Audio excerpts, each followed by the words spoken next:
അല്ലെങ്കിൽ പ്രപഞ്ചനാഥനില്ല എന്ന് പറയുന്ന ഒരു വാക്യം അല്ലെങ്കിൽ അങ്ങനെയുള്ള ഒരു സിദ്ധാന്തം.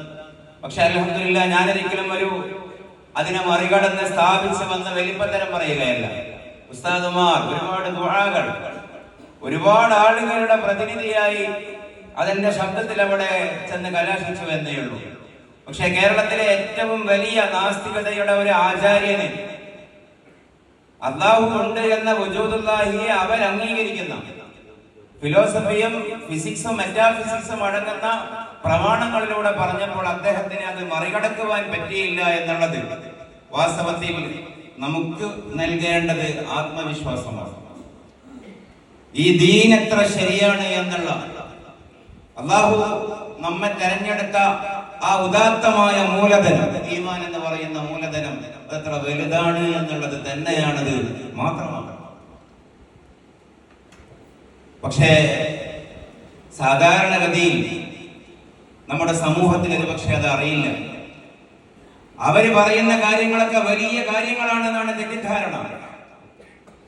മതം വിട്ടുപോകുന്ന സ്വതന്ത്ര ചിന്തയിലേക്ക് പോകുന്ന ആളുകളുടെ പ്രധാനപ്പെട്ട വിഷയം വൈകാരികമായ സംഗതികളാണ്. നമ്മളവരോട് സംസാരിച്ചാൽ ഞാനിത് പറയാൻ കാരണം, ഇങ്ങനെയുള്ള ആളുകൾ കുറേശ്ശെ നമ്മളുമായി ബന്ധപ്പെടുമ്പോൾ അവരോട് സംസാരിക്കുമ്പോൾ അവരുടെ പ്രധാനപ്പെട്ട പരിഭവം നമ്മളത് അഡ്രസ് ചെയ്യാതെ തരമില്ല. അവര് പറയാറുള്ളത് ഉസ്താദിനോട് അല്ലെങ്കിൽ ഉസ്താദുമാരോട് അല്ലെങ്കിൽ ഉസ്താദുമാരുമായി ബന്ധപ്പെടുന്ന ആളുകളോട്, സംഘടനാ പ്രവർത്തകരൊക്കെ ഉദ്ദേശം ഇങ്ങനെ വിഷയങ്ങൾ പറയുമ്പോൾ അവര് പറയാറുള്ള കാര്യം ഒന്നുകിൽ അതൊന്നും ചിന്തിക്കരുത്, ആലോചിക്കരുത് എന്നായിരിക്കും, അല്ലെങ്കിൽ നമ്മൾ അനുഭവിക്കുന്ന മാനസിക വിഷയങ്ങളെ പരിഗണിക്കാതെ ആക്ഷേപിക്കുന്ന തരത്തിലായിരിക്കും. അപ്പൊ ഇങ്ങനെ ആക്ഷേപിക്കുകയോ അല്ലെങ്കിൽ നിരുത്സാഹപ്പെടുത്തുകയോ ചെയ്യുന്ന ഒരു സമീപനം അതൊരു കാലത്ത് അത് നടന്നിരുന്നു, അതൊരു സൂക്ഷ്മതയായിരുന്നു.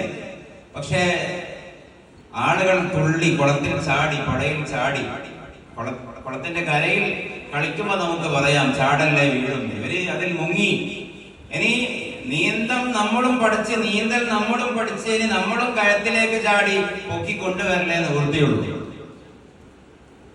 അവരെ വൈകാരികമായി ഒരിക്കലും നമുക്ക് അവരെ അടിച്ചമർത്തിക്കൊണ്ട് മുന്നോട്ട് പോകുവാൻ സാധ്യമല്ല. നമ്മൾ മാത്രം പോരല്ലോ, വലിയ ഒരു സമൂഹം ന്യൂട്രലായി കിടക്കുന്നുണ്ട്. അവരിലേക്ക് നമ്മുടെ ശബ്ദം എത്തുന്നില്ല.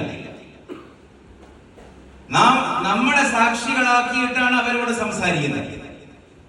അവരിലേക്ക് നമ്മുടെ ശബ്ദം എത്തണമെങ്കിൽ അവരുടെ ഒരു വൈകാരികത ഏറ്റവും കൂടുതൽ അതിനുള്ള ഒരു പ്രാദേശികമായ സാധ്യതകളുള്ളത്, നെറ്റ്വർക്ക് ഉള്ളത് ബഹുമാനപ്പെട്ട ഉസ്താദുമാർക്ക് മാത്രമാണ്, മറ്റാർക്കും അത് കഴിയില്ല.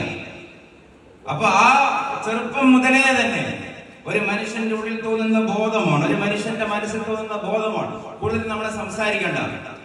മോളെ അല്ലാഹു ഉണ്ടോ ഇല്ലേ എന്ന് നിനക്ക് ഉണ്ടെന്ന് തോന്നുന്നത് കൊണ്ടല്ലേ നീ ആ ചോദ്യം ചോദിക്കുന്നത്? അത് തന്നെയാണ് ഉണ്ട് എന്നുള്ളതിന്റെ തെളിവ്, ലോകം അംഗീകരിക്കുന്ന തെളിവാണ്. അപ്പൊ നമുക്കൊരാളോട് ഇഷ്ടമുണ്ട് അല്ലെങ്കിൽ ഇഷ്ടമില്ല എന്നുള്ളത് നമ്മുടെ ഒരു തോന്നലാണ്, ഇൻട്യൂഷൻ എന്ന് പറയും, ഫിത്രത്ത് എന്ന് പറയും. കുല്ലു മൗലൂദിൻ യൂലദു അലൽ ഫിത്ര എന്ന് പറഞ്ഞ ആ ഫിത്രത്ത് തന്നെയാണ് അതിന്റെ തെളിവ്, അല്ലാഹു ഉണ്ട് എന്നുള്ളതിന്റെ തെളിവ്. ബാക്കി വലിയ വിഷയങ്ങളിലേക്ക് പോകണ്ട. സെൽഫ് വാലിഡ് ട്രൂത്ത് എന്ന് പറയും. നമ്മൾ മന്ദിക്കിന്റെ കിതാബിൽ ബദീഹി ബറൂരി എന്നൊക്കെ പറയുന്നില്ല, അതിന് തെളിവ് വേണ്ട. അറിയണ്ട എന്ന് കരുതിയാലും അറിയുന്ന കാര്യം അതിനാണ് ബറൂരി എന്ന് പറയാം. നമുക്കിപ്പോ വിശക്കുന്നുണ്ട്, ഇനി വിശക്കുന്നുണ്ട് ഇല്ലേ എന്ന് അറിയാൻ ലബോറട്ടറിയിലേക്കൊന്നും പോകണ്ട. അതിന് ഗ്യാസ്ട്രോ ഡോക്ടറുടെ സർട്ടിഫിക്കറ്റും വേണ്ട, നമ്മുടെ അനുഭവമാണ്. നമുക്ക് നിഷേധിക്കാൻ കഴിയും. അതേപോലെ അനിഷേധ്യമായ ആ പ്രസ്താവന തന്നെയാണ് ഇതിന്റെ സത്യം നടന്നത്. അദ്ദേഹം ആ സംവാദത്തിൽ സ്വതന്ത്ര ചിന്ത ഉണ്ടോ ഇല്ല എന്നുള്ളത് നമ്മളെ നിരന്തരം ചോദിച്ചപ്പോൾ അദ്ദേഹം പറഞ്ഞ കാര്യമില്ല, ഉണ്ട് നമുക്ക് തോന്നുന്നുണ്ട്, അത് തന്നെയാണ് തെളിവ്. അത് ശരിയാണ്, അതിനെ സ്ഥാപിക്കാൻ പറ്റിയില്ല എന്നേ ഉള്ളൂ. നമുക്ക് സ്വതന്ത്ര ചിന്ത ഉണ്ട് എന്നുള്ളതാണ്, സ്വതന്ത്ര ചിന്ത ഉണ്ട് എന്നുള്ളതിന്റെ തെളിവെങ്കിൽ അതിനേക്കാളും വലിയൊരു തെളിവാണ് അല്ലാഹു ഉണ്ട് എന്നുള്ളത് തന്നെയാണ്. ആ തോന്നല് തന്നെയാണ് ഏറ്റവും വലിയ തെളിവ്.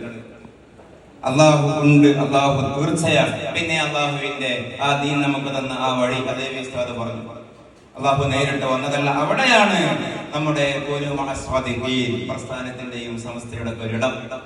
അമ്പിയാ മുർസലീങ്ങൾ വന്നു, സ്വഹാബികൾ, താബീങ്ങൾ, തബഉ താബീങ്ങൾ, അങ്ങനെ കൈമാറി വന്നതാണ്. ലാ ഇലാഹ ഇല്ലല്ലാഹിന്റെ അർത്ഥം അല്ലാഹു അല്ലാതെ ആരാധനയില്ല എന്നല്ല. മുഹമ്മദ് നബി സല്ലല്ലാഹു അലൈഹി വസല്ലമ പഠിപ്പിച്ചു തന്ന അല്ലാഹു അല്ലാതെ, പറഞ്ഞു തന്ന പരിചയപ്പെടുത്തിയ അല്ലാഹു അല്ലാതെ ആരാധനയില്ല എന്നാണ്. മദ്രസയിലെ കുട്ടി പഠിക്കേണ്ടത് അഷ്ഹദു അല്ലാ ഇലാഹ ഇല്ലല്ലാഹിന്റെ അർത്ഥം. സയ്യിദലവി ഉസ്താദ് പഠിപ്പിച്ചു തന്ന അല്ലാഹു അല്ലാതെ ആരാധനയില്ല എന്നാണ്. ഇബ്രാഹിം ഉസ്താദ് പഠിപ്പിച്ചു തന്ന അല്ലാഹു അല്ലാതെ ആരാധനയില്ല എന്നാണ്. എങ്കിലേ ആ സനദ് അല്ലാഹുവിന്റെ റസൂലിലേക്ക് മുട്ടുകയുള്ളൂ. ഉറപ്പല്ലേ ആ കാര്യം? അതാണ് നമ്മളും അവരും തമ്മിലുള്ള വ്യത്യാസം. ലബോറട്ടറിയിൽ നിന്ന് അല്ലാഹുവിനെ കിട്ടുകയില്ല, ശാസ്ത്രത്തിൽ നിന്ന് അല്ലാഹുവിനെ കിട്ടുകയില്ല. അങ്ങനെയാണെങ്കിൽ നമ്മൾ ആത്യന്തികമായി അംഗീകരിക്കുന്നത് അവരെയൊക്കെയാണ് എന്ന് വരും. ഖുർആനാണെന്നുള്ളതിന്റെ തെളിവ് തോപ്കാപ്പി മ്യൂസിയത്തിലെ ഉസ്മാൻ റളിയല്ലാഹു അൻഹുവിന്റെ ചോര പതിഞ്ഞ മുസ്ഹഫാണ് എന്നിവിടെ ജമാഅത്തുകാർ മുജാഹിദുകാരൊക്കെ പറയലുണ്ട്. അപ്പോ തോപ്കാപ്പി മ്യൂസിയത്തിലെ ചോര ഉസ്മാൻ റളിയല്ലാഹുവിന്റെ രക്താണെങ്കിൽ പിന്നെ ആ ഖുർആൻ നമ്മുടെ തട്ടിലെ മുസ്ഹഫിലെ എഴുത്തും അല്ലെങ്കിൽ അതിന്റെ വാക്യങ്ങളും ഒരുപോലെയാണെന്ന് നോക്കിയാൽ മതിയല്ലോ എന്ന്. പക്ഷേ ആ തോപ്കാപ്പി മ്യൂസിയത്തിലെ രക്തം ഉസ്മാൻ റളിയല്ലാഹു അൻഹുവിന്റെ കാലത്തിലേതാണെന്ന് തെളിയിച്ചതാര? ആൽബർട്ട് ഫിഡലി അല്ലെ ബർമിംഗ്ഹാമിലെ ആർക്കിയോളജിസ്റ്റുകൾ, ജൂതന്മാർ, ക്രൈസ്തവർ. അപ്പൊ 10 ലക്ഷം ഹദീസ് മനഃപ്പാഠമാക്കിയ ഷാഫി ഇമാമിനെ തള്ളാം. അതേസമയം ഒരു പ്രാവശ്യം പോലും അല്ലാഹു മൊഴിയാത്ത ക്രൈസ്തവരെയും യഹൂദരെയും ഇമാമാക്കാം എന്നൊക്കെ പറയുന്ന വലിയ വൈരുദ്ധ്യത്തിലേക്ക് പോകും. അതുകൊണ്ടാണ് മദ്രസയിൽ, അതുകൊണ്ടാണ് ദർസിൽ, അതുകൊണ്ടാണ് അറബി കോളേജിൽ ഇത്തിബായിന്റെ സനദിലൂടെ ഇന്ന ഉസ്താദ് പഠിപ്പിച്ചു തന്ന അല്ലാഹു സിഫാത്തുകൾ ആ ഉസ്താദിൽ നിന്ന് കേട്ടതാണ്. ആ ഉസ്താദിൽ നിന്നാണ് ആരല്ല അല്ലാഹു എന്ന താരീഫിന് കൃത്യത ഉണ്ടായത്. ആരാണ് അല്ലാഹു എന്ന് അതിൽ നിന്നാണ് കൃത്യത ഉണ്ടായത്. അതാണ് നമ്മുടെ വലിയൊരു ദൗത്യം, അല്ലാഹുവിനെ പറഞ്ഞു കൊടുക്കുക എന്നുള്ളതാണ്. അതിനേക്കാളും വലിയൊന്ന് നാവ് കൊണ്ട് പറയാനില്ലല്ലോ. അപ്പൊ ഈ പായസത്തിന്റെ മധുരം പാത്രത്തിന് അറിയില്ല, സൂപ്പിന്റെ ടേസ്റ്റ് സ്പൂണിന് അറിയില്ല എന്ന് പറഞ്ഞതുപോലെ ആവരുത് നമ്മൾ കുട്ടികൾക്ക് കൊടുക്കുന്ന സാധനം അല്ലാഹുവിനെയാണ്. അതുകൊണ്ടാണ് അറബിയിൽ ഒന്നാമത്തെ അക്ഷരം അലിഫ് ആയത് തന്നെ. അലിഫ് പഠിപ്പിക്കുന്ന ഉസ്താദ് അലിഫിനെ അല്ല പഠിപ്പിക്കുന്നത്, ജലാലിയായ അല്ലാഹുവിന്റെ ഇസ്മിന്റെ ഒന്നാമത്തെ അടിത്തറയാണ് പഠിപ്പിക്കുന്നത്. അവിടെ അത് നിയത്തുണ്ടാകണം, അല്ലാഹുവിനെയാണ് കൊടുക്കുന്നത്. ഒരാൾ അല്ലാഹുവിനെ നിഷേധിക്കുക എന്ന് പറഞ്ഞാൽ അവൻ ഈ പ്രപഞ്ചത്തിന്റെ താളത്തിന്റെ പുറത്തായി എന്നാണ്, ഈ പ്രപഞ്ചത്തിൽ നിന്ന് ഔട്ടായി എന്നാണ്.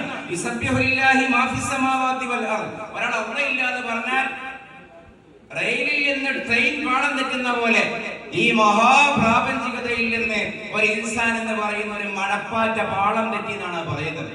അപ്പൊ 5 വയസ്സിലൊരു കുട്ടി മദ്രസയിലേക്ക് വന്നാൽ, മോനെ ആരാണ് നമ്മുടെ ഇലാഹ് അല്ലാഹ് എന്ന് പറയുന്ന ഒരു പ്രസ്താവനക്ക് ഈ ഭൂമിയിൽ ഏറ്റവും വലിയ ബലമുണ്ട്, ഏറ്റവും വലിയ ഭാരമുണ്ട്, ഏറ്റവും വലിയ പ്രത്യേകതയുണ്ട്. ആ അല്ലാഹനെ പഠിപ്പിച്ച മുഹമ്മദുൻ റസൂലുള്ളാഹിയെ സ്വല്ലല്ലാഹു അലൈഹി വസല്ലമയെ പറയുമ്പോൾ അത് ഈ ഭൂമിയിലെ ഏറ്റവും വലിയൊരു വർത്തമാനമാണ്. ഈ പ്രകൃതിയിലെ പ്രപഞ്ചത്തിലെ ഏറ്റവും ഘനമുള്ള ഒരു പ്രസ്താവനയാണ് ആ പ്രസ്താവന.